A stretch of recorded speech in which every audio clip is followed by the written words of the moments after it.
Welcome back, students. This is the third video in the series of the general anatomy. We are dealing with the joints, okay? And as we have learned in the first video, the classification of the joint, where we have classified the joint as per the movements, okay? That is the synarthrosis, amphiarthrosis and diarthrosis. No movement, slight movement or free movements were there. And we had also classified in the first video that depending on what connecting media is there between the two adjacent bone which is forming the joint. That was the fibrous joint number 1, number 2 was the cartilage which were joining the two bones, and number 3 was the synovial membrane containing the synovial cavity. That was the classification of the joints. Okay, ये जो classification है इस video में, it is not the classification of the joint as complete. Okay, I mean say all the joints of body. It is the classification of only synovial joint which have the synovial membrane and the synovial cavity. Okay, so this classification is of the synovial joint. तो उससे confuse ना होइए, classification of joints, it is the classification, synovial joint का ही ये classification है. Okay, let us see how we can classify this synovial joint. Synovial joint can also be classified in two different ways. Classification based on the number of bone forming the joint. As we said that in a synovial joint there will be synovial cavity where mostly the ends of the two bone will come to articulate or to form a joint. But then there may be a capsule or the cavity in which more than two bones can come to form the joint, three bones, four bones. Okay. And then there may be a class of the joint where the cavity itself is not simple, a single cavity is not there. The synovial cavity itself is divided into compartment because of the presence of the intra-articular disc or menisci, as we have seen in the last video. I mean say yes, in the last video. So according to the number of bones which are forming the joint, it can be divided into simple type of the synovial joint where only two bones forms a joint. See here, this is the metacarpal and this is phalanx. The bone between our two bones means between the phalanx or between metacarpal and phalanx there are only two bones which are forming the joint. Okay, so this will be classified as the simple class of the synovial joint. Second type of the synovial joint, okay, is compound, and in compound joint more than two bones will form the joint.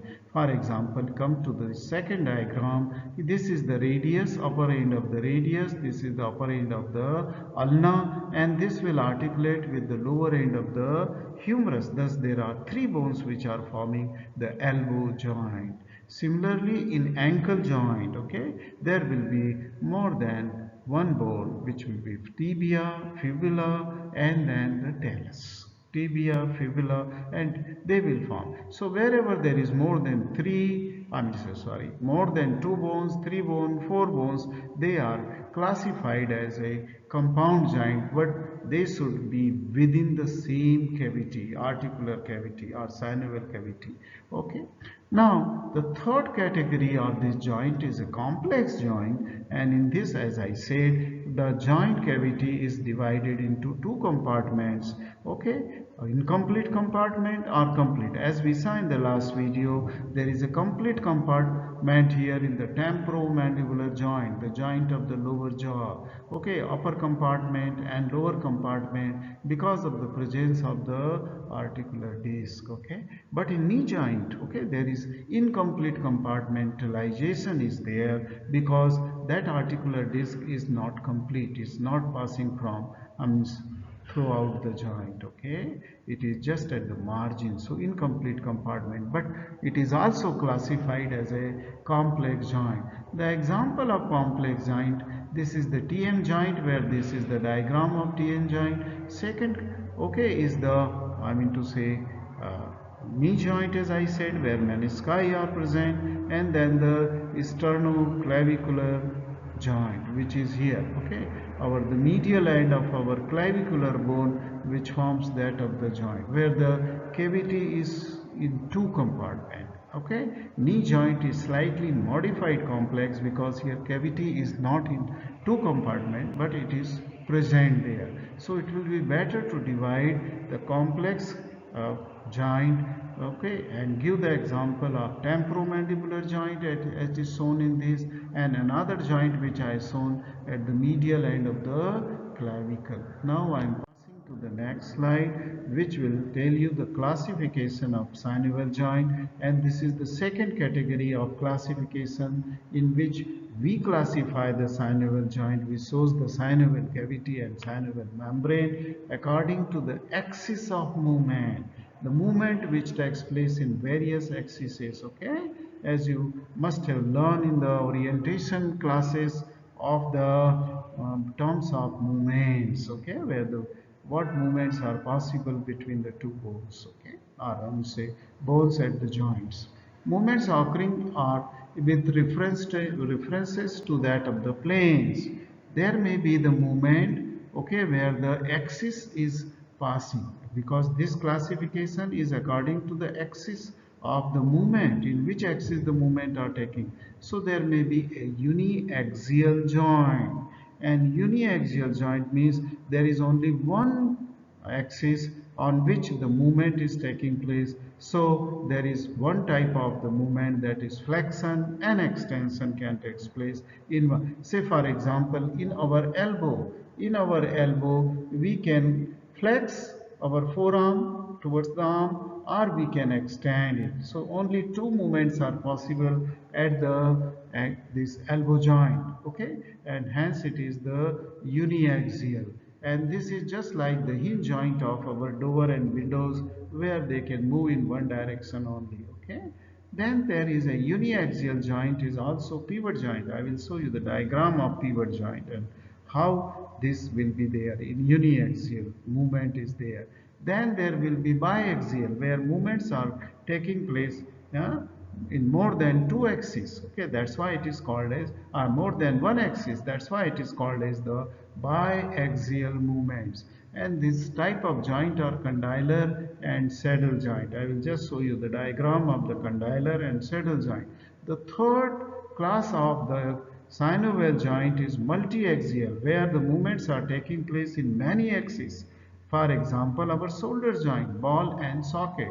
And there is a fourth category of is where there is no axis, non-axial. Movement can take place in any direction. Okay, in one particular joint which are having the facets or articular smooth surface, movement can take place in any direction. So let us come to see this all four: uniaxial, biaxial, multi-axial and non-axial synovial joints. Now let's come first to the uniaxial, which is, as I said, our elbow is a hinge joint, okay, and ankle, our foot.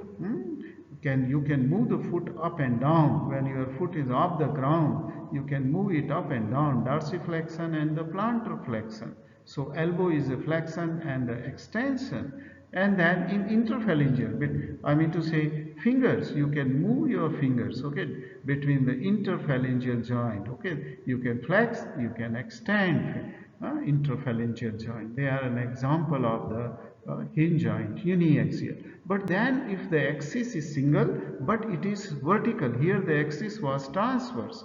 In the hinge joint, the axis was transverse, but here the axis is vertical. See here, in this elbow joint, see, this is the diagram of elbow. Axis is passing transversely from medial epicondyle towards the lateral epicondyle. But in superior radioulnar joint, which is an example of the pivot joint, where the head of the radius, it rotates inside this osteofibrous tunnel, okay, formed by the ulna partly and partly by the ligament here, annular. So it is called as osteofibrous socket, in which the head of the radius can move, okay, and this movement is taking place along the vertical axis.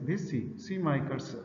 This is that vertical axis which is passing, in which this superior radioulnar joint radius is moving medially or laterally, medial rotation or lateral. So when you are standing in anatomical position, you can move your forearm, okay, at the superior and inferior radioulnar joint, so that your hand moves in supination and pronation when the forelimb is hanging by the side of the body, okay.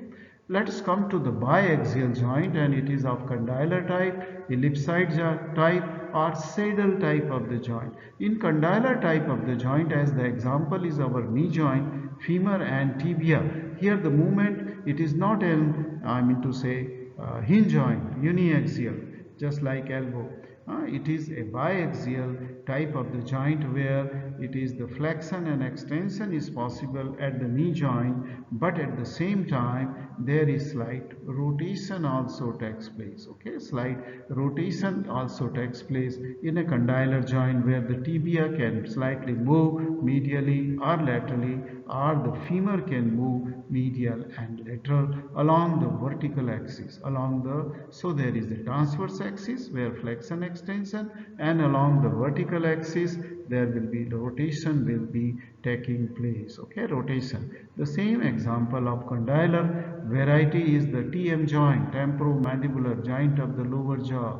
In case of the ellipsoid joint, which is shown in this diagram, where I am moving the cursor, there is the possibility of the flexion and extension at the same time. The abduction and adduction can also take place, and then circumduction is also possible. Example, as I said, is the wrist joint and metacarpophalangeal joint. See, this is our metacarpal bone and this is the phalanx. So this joint is the metacarpophalangeal joint. You can flex it, you can extend it, you can abduct it, you can adduct it. That means it can go away or come closer, adduction and abduction. At the same time, you can move your finger circularly. See this, I am moving my finger circularly. That is the circumduction movement. And this is also possible in our wrist joint. Okay, in the wrist joint, flexion, extension. Okay, let me show you. Abduction, I'm saying this is abduction, and then you can move this your wrist joint, okay, all around, and this is the circumduction movement. So this is possible in the ellipsoid variety of joint. When we come to the saddle variety of the joint, where let me show you the saddle variety of the joint, where you will see this is the joint between the first carpometacarpal bone, first carpal and the first, I mean to say the carpal bone means trapezoid and to the base of the first metacarpal bone. This is a joint which is called a saddle variety joint, where one of the axis it is concave, and in the just at 90 degree there is another surface, okay, which is convex. So when concavo convex surface they fits here, then this is known as the saddle type of joint. And in this again the flexion and extension is possible, abduction and adduction is possible in your thumb. You move your thumb and try to see this various movement, okay, which is possible in the thumb. Coming to the last slide, and in this we will see the multi-axial ball and socket joint.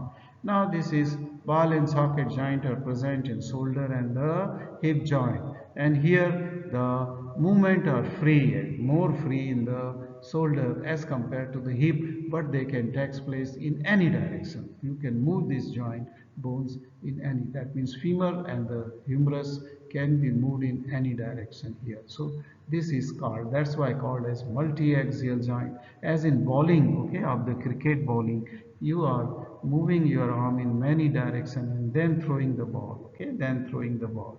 Then coming to the last, non-axial, where there is absolutely no axis of movement is there. That means it takes place in a flat or the smooth gliding movements will take place in a plane surface area, very small plane surface area which are not concavo convex or I mean to say showing the curvature or condylar variety. They are absolutely flat when two surfaces of the bones they come close to each other, and usually, as I said, in the carpal and metacarpal, intercarpal and intertarsal joints it is there, and in this fashion there is a very little movement, but this movement can occur in any direction. Okay, so they are non-axial type of. So in this video, what we saw that the classification of the synovial joint based on how many bones are forming a joint, and secondly, how the movements are taking place, okay, in which axis they are. Uniaxial, biaxial, multi-axial or not axial. Thank you very much. We will see, I will see you again in the last video on the synovial joint for the nerve supply and blood supply of the joint. Okay, thank you very much.